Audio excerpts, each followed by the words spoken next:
what I wanted to start with is just playing a scale as if it was woodwinds. So by that, I'm thinking really clear, feeling where your bone structure is, having a nice strong arch in your hands.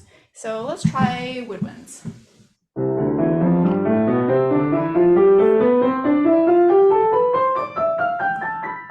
Great. So now the second way we're going to do it is to think about strings, and we're going to have a lot of juiciness, and we're going to imagine that is like oil pouring out. So the sound is going to be really different.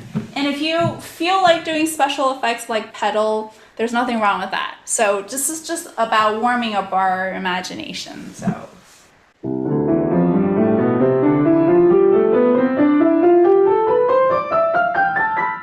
I'm using a lot more of my body, my upper arms, on my back.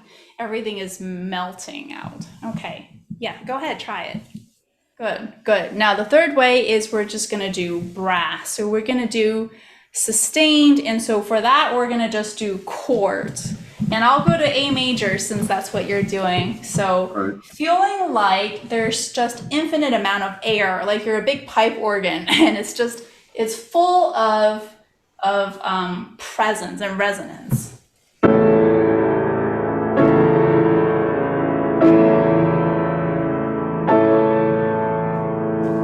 Okay, give it a try. The idea of transcribing orchestral music to piano started out being just really practical because not everyone could afford to go to an orchestral concert. And so all these cultured people in Europe had like a small upright piano and they can hear what the latest symphony sounded like.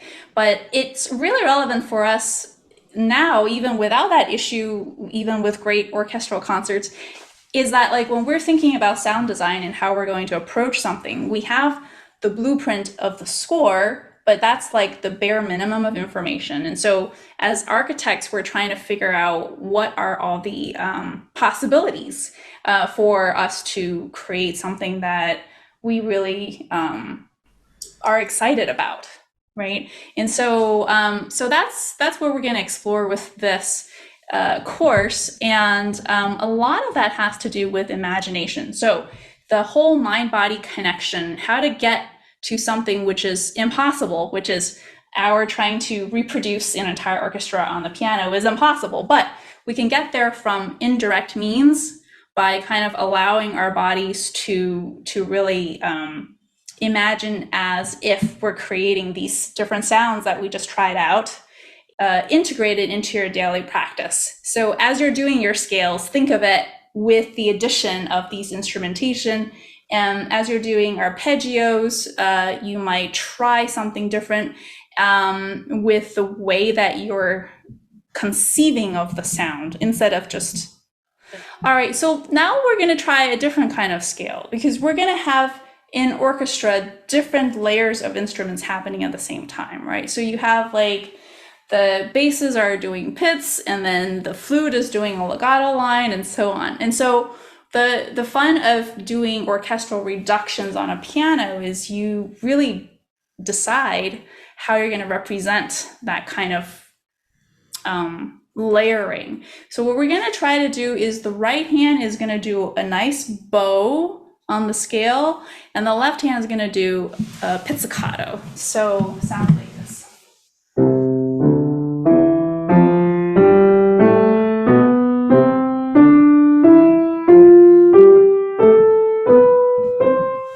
And the whole point is that each instrument has its own integrity, right? So you're like really melting into the right hand, but your left hand is being really light and out of the way. So let's give that one a try. Can you guys think of pieces that has this kind of duality in the orchestration? Well, the opening of that second movement of the Beethoven 2 number 2 has it in a sense because you have the sort of chorale function and then you have the staccato bass. Great, great. And I was thinking of the Bach era, with That's what I was thinking of too. Oh yeah. right, yeah. Yeah.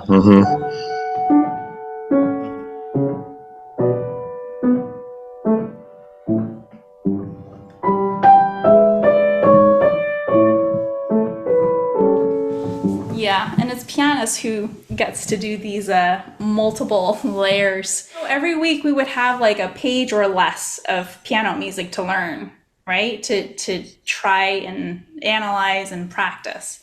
And so I have 5 of those ready to go. And then week 5, you guys bring your own piece that you want to present. And if anyone has to miss, they can watch the Zoom and then we can do whatever we need to check things out.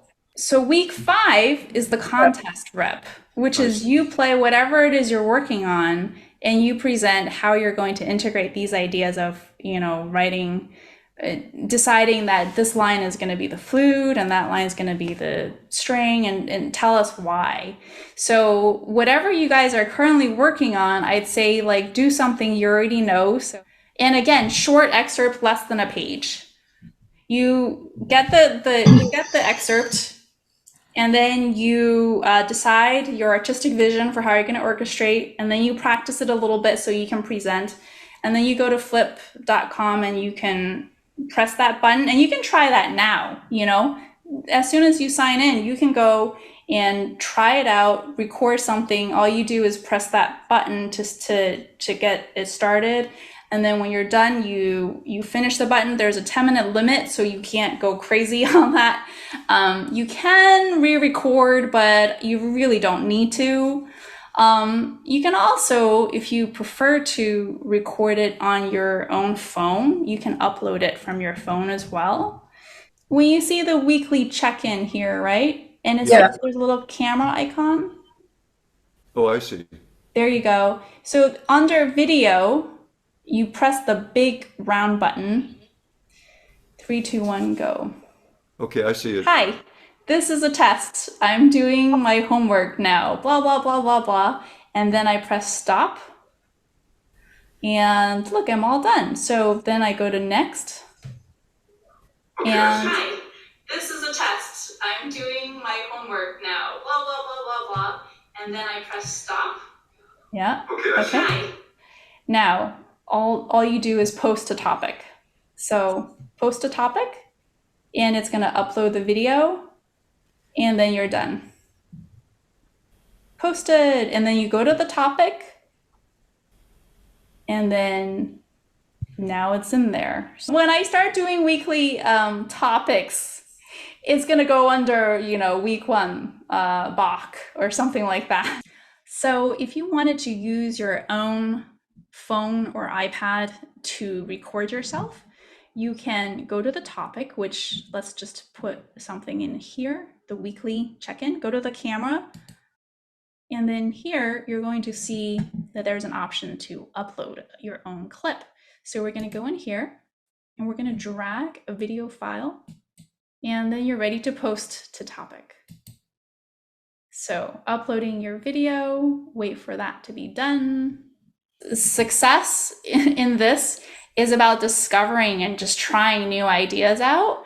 And so like there is no perfection. There's no such thing because we're just experimenting. Taking risks is the perfection in this case. And if something doesn't seem right away, it's okay, because like we're trying to explore different artistic visions, and sometimes there's more than one right answer. And so long as you're having fun with, what you end up with presenting, then that's great. That's success. I'm going to have YouTube links available at certain points. I mean, it's going to be abstract. So it's going to be at times requiring, different ways of thinking about things, but it should never feel hard. If it feels hard, then give me a call and we should talk.